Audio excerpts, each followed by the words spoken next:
What subject did I study in first year? Practical skills did I learn? How did I prepare for exam?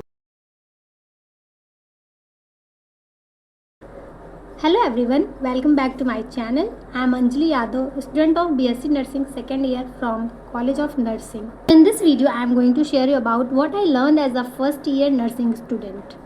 So I had prepared a list of questions which I am going to answer. So the first question is what subject did I study in first year? So in our college there is semester system. So in first sem I had studied anatomy and physiology, nursing foundation first, psychology, sociology, English communication, and in second sem I had studied biochemistry, nursing foundation second, and applied nutrition and health informatics. These are basically the subjects. The second question is that which subject was the most difficult? So according to me, actually I felt nursing foundation a little bit difficult because it is a new subject. Other subjects are comparatively easy. So the third question is that what practical skills did I learn?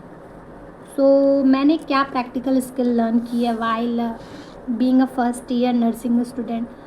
How to survive in a hospital system?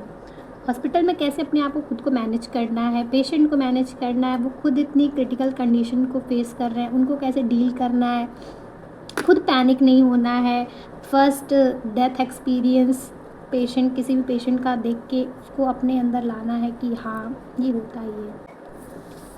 So the next question is how did I prepare for exams? So basically जो subjects थे वो तो मैंने आपको बता ही दिए हैं, जैसे कि एनाटॉमी एंड फिजियोलॉजी, ये बेसिकली हमारा 11-12 से ही रिलेटेड होता है, तो उतना कुछ डिफ़िकल्ट नहीं लगा. बट हाँ ये थोड़ा इन्हांस लेवल में हो जाता है, तो फिर उसको थोड़ा कंपैरेटिवली वैसे स्टडी करना पड़ता है.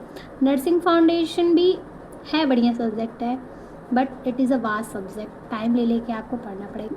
अगर आपको इस पर और वीडियो चाहिए होगा तो आप कमेंट करना, मैं आपको और बताऊँगी. So the next question is that what challenges did I face?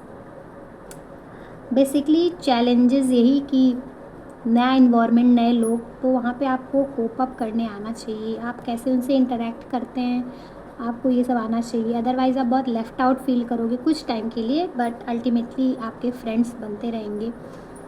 And subjects का ऐसे अचानक से बर्डन आएगा. इनिशियली आपको लगेगा वाव नया कॉलेज, नए लोग, आप इंटरेक्ट करते जाओगे, टाइम बीतता जाएगा तो आपको कुछ पता नहीं चलेगा. बट आपको अपने सब्जेक्ट्स पे भी फोकस करते रहना होगा, तो उसके साथ अगर आपने वो मैनेज किया तो you will be good. So the next question is that how did I prepare for exam? So basically आपको एग्ज़ाम्स के लिए पहले से ही नोट्स प्रिपेयर करके रखने होंगे, अदरवाइज़ बहुत हसल होगा कि कहाँ से रिवाइज़ करें, क्या रिवाइज पढ़ें, कहाँ से ना पढ़ें, क्या रिवाइज़ करें, कब रिवाइज़ करें. सो आपको उसके लिए नोट्स प्रिपेयर अल्टीमेटली करके रखने होंगे, और फ्रॉम द बिगनिंग. ऐसा नहीं कि हो जाएगा हो जाएगा हो जाएगा, आपको बना के ही रखने हैं notes. What advice would I give to first year nursing student?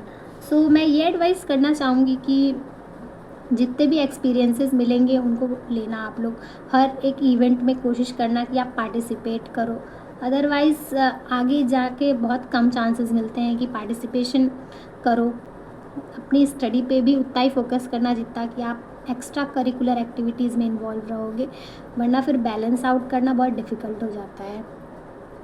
और क्लिनिकल पोस्टिंग्स पे भी ध्यान देना कि आप जितना थ्योरी पे ध्यान दे रहे हो उतना ही आप अपने क्लिनिकल एस्पेक्ट को भी स्ट्रॉन्ग बनाना. और कुछ नहीं, और बढ़िया रहना, खा पी के मस्त. सो अगर आपको और भी कोई क्वेश्चंस पूछने हो तो आप उनको प्लीज़ कमेंट करना. I will try to make another video upon that. Thank you so much. Bye bye.